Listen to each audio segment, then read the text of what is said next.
Une mission comme InSight, c'est 2500 personnes.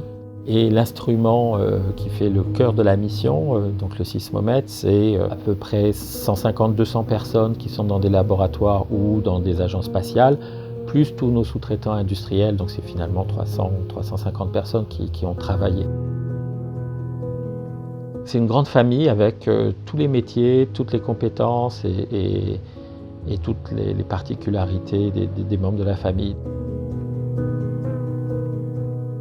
L'instrument C, c'est de base un instrument international, donc on a effectivement une très forte contribution française. À l'IPGP, en fait, ce qui est très intéressant, c'est qu'on a à la fois les équipes techniques et les équipes scientifiques. On a l'équipe technique qui a conçu, testé les pendules et qui réalise les opérations.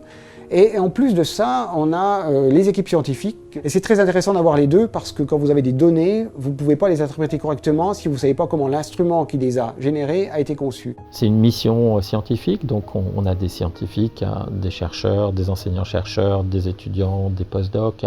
Et surtout pendant la phase de réalisation, on a toute une équipe technique, une équipe administrative qui suit le projet.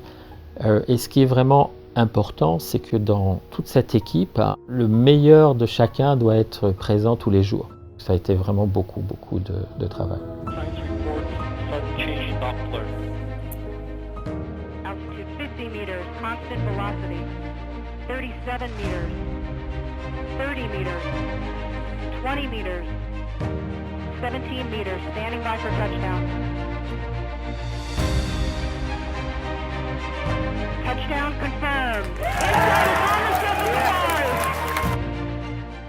Une fois que c'est réussi, c'est une énorme fête, une explosion de joie. Mais 2 jours après, il y a les premières données qui sont là, avec le premier test de bonne santé posé sur le pont. Et là, on voit que les capteurs ont résisté à l'atterrissage. J'aurais été très surpris que ça ne marche pas. Mais quand même, quand on le voit et qu'on le constate avec des vraies données, ah oui, si, quand même, c'est bon. Ouf. Le moment le plus fort pour moi, c'était quand j'ai vu vraiment un séisme sur les données, où là on se dit mais c'est vrai, ça a marché, c'est réel. Et puis là, avoir l'opportunité un jour de pouvoir travailler, de participer, de contribuer à sa petite échelle, et je trouve que c'est effectivement un côté un peu magique. Ce qui m'a marqué le plus, je dirais que c'est surtout à l'atterrissage. C'est pas tant quand ils ont dit que l'atterrissage était un succès, c'est plus les 3 minutes après quand on a reçu la première photo en fait. Où c'était une photo toute poussiéreuse, assez déformée parce que c'était le grand angle, mais c'était vraiment, là on a vraiment une image, je pensais parce que je travaille sur les images donc j'avais besoin de voir quelque chose de concret. Ça c'était vraiment très émouvant. Pouvoir enfin vivre dans la réalité quelque chose auquel j'ai rêvé de manière personnelle depuis des décennies, ça a été quelque chose d'assez fort en fait. J'ai juste beaucoup de gratitude. Ouais.